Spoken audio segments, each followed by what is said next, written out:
Nation, what's happening, baby? What's happening? How you guys doing tonight? I wanted to pop in here. We got some Raiders news today. Kind of talk about it, see what's going on. We picked up 5 players today. Not needle movers. Okay, so let's not get too excited. But we did pick up some players, and let's talk about them. We did pick up a wideout, Cam Sims. I believe he came from Washington. Big kid. He does have some foot speed. A special teams player, but I think he also could get on the field. Big body.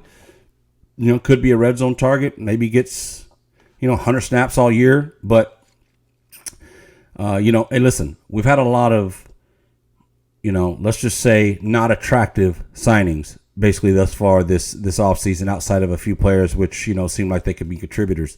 But I think we also need to keep in mind that the Raiders had a lot of holes this year. I mean, they had to fill a lot of spots. So it's not just about the holes to get better on the team. They had to fill a lot of roster spots. So, that's a challenge in itself. And so a lot of these guys we're hiring, I think, or bringing in, I should say, you got to understand these are going to be special teams players, And the other thing is, just because the guy comes in and we sign him doesn't even mean he's making a squad. So, I think there's a good chance some of these people don't even make the squad. So, Cam Sims, wide receiver.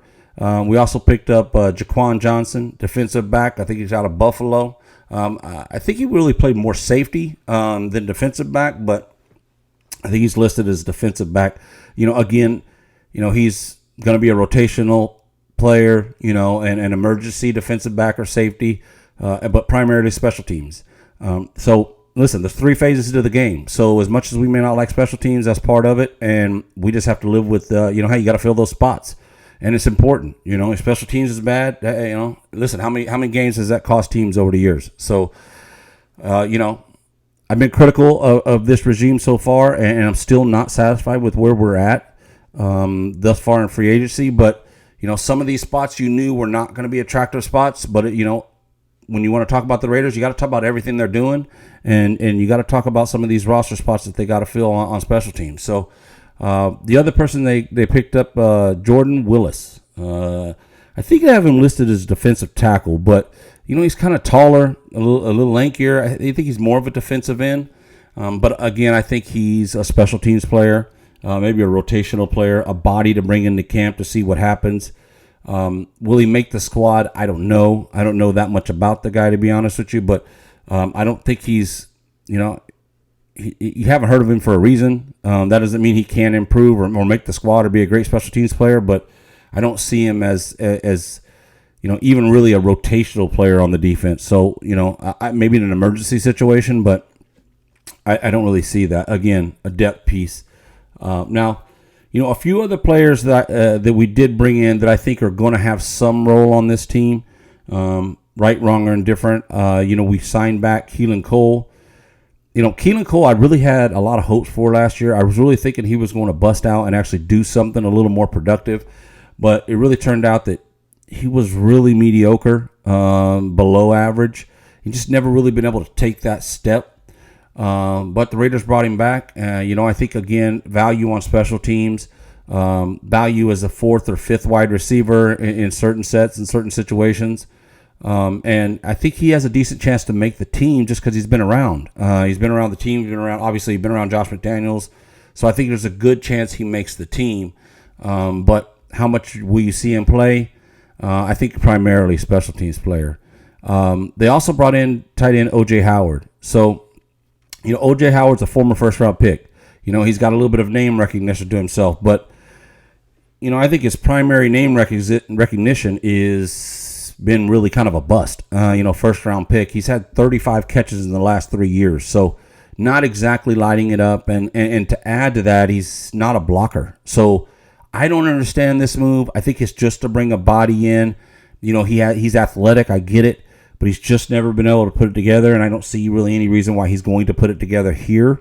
But I think he's brought in to bring some competition to the field. Again, I think he's a player that I actually would be pretty surprised if he made the 53 roster. But, we'll see what happens. Maybe OJ turns it around. Maybe he surprises us all. But, now we're stuck with, we have Jesper Horsted and we have OJ Howard and we have Cale Farthingsworth. I think I'm saying his name right. Hell, I don't know, but something like that. So you might wonder, what are we doing here? I mean, and I think that's a valid question. But we got some news later on today that on Wednesday, Austin Hooper's coming in for a visit. So now this is a move I can get behind. I don't think it was that long ago that all of us, a pretty good consensus across the league. He was a top 10, top 12 tight end.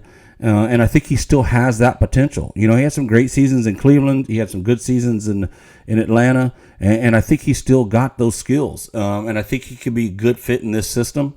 So, this would be probably, honestly, the first move of the offseason, although it's not on the right side of the ball, personally. But obviously with getting rid of Waller and Foster going off to free agency, this is now a need situation.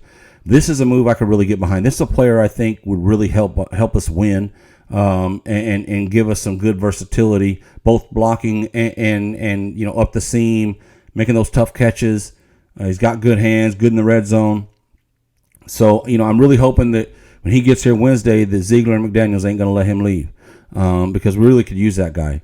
So I think if you get Jesper Horsted, and by the way, don't sleep on Jesper. There was a lot of good, this coaching staff and some other players had a lot of good things to say about Jesper last year coming out of the preseason. He didn't get a chance to get on the field that much, but, I think Jesper's going to make the team. And I think that he's, going to be better than we think. Superstar, I'm not saying that, but I think he's going to be better than we think. So, and then we're looking at a room with, Farthington, Horsted, Hooper, and OJ Howard. And I think the way you got to look at this, I would, Hooper as the number 1, Horsted as the number 2, and then I don't know between OJ Howard and Farthington. I don't know. I've never seen Farthington play too much, but I'd really be surprised if OJ Howard makes the team. I really would. I don't see it. I'm sure they got him on a 1-year deal. We haven't got the details of the deal, but I'm sure it's some kind of, veteran minimum or something along those lines. But hey, he's a piece and we'll see what happens.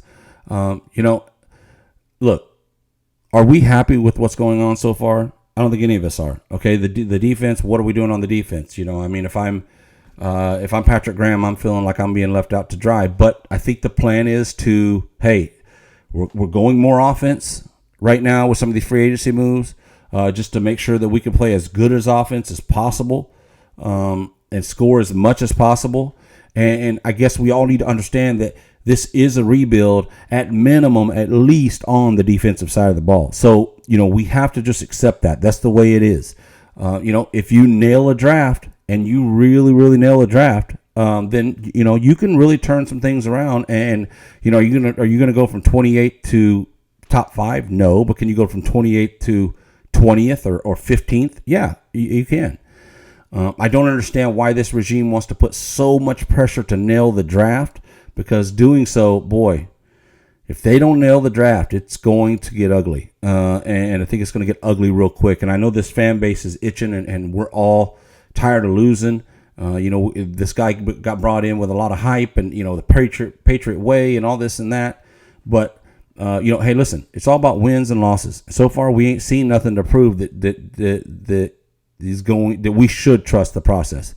But listen, we should give this guy, this whole team, at least this draft. We got to let's give them the draft. Let's see how the draft plays out. Now, if they go and reach and do some Cleveland Farrell bullshit, some Garyon Conley bullshit, some Damon Arnett bullshit, then we need to be on their ass. I mean, there's just no way about it, and the nation should not put up with that. Listen, Mark Davis will probably put up with it, because I don't think the guy's got the money to get rid of McDaniels. Just so you know, that's a backstory here. I don't think he's got the money to get rid of him. I think no matter what the Raiders' record is this year, 2-15, I think he survives, because I just don't think he's still paying Gruden. So I don't think he don't have the money to get rid of McDaniels. So,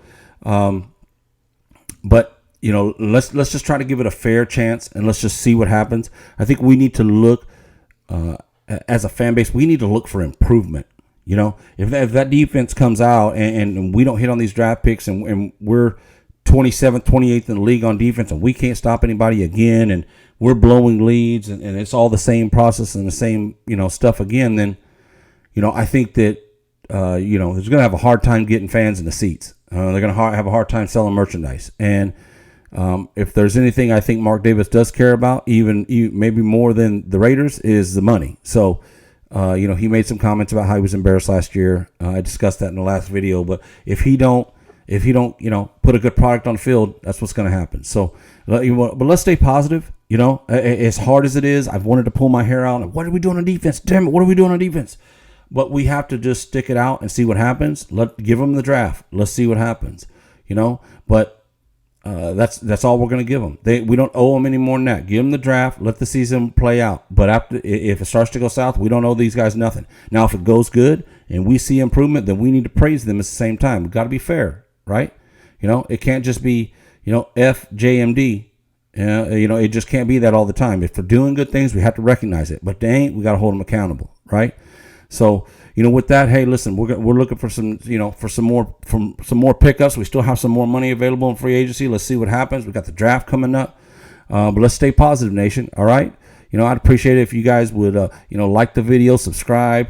I'm going to try to be on here a little bit more. I know my stuff isn't great yet. Hey, listen, this is new. It's not as easy as you might think.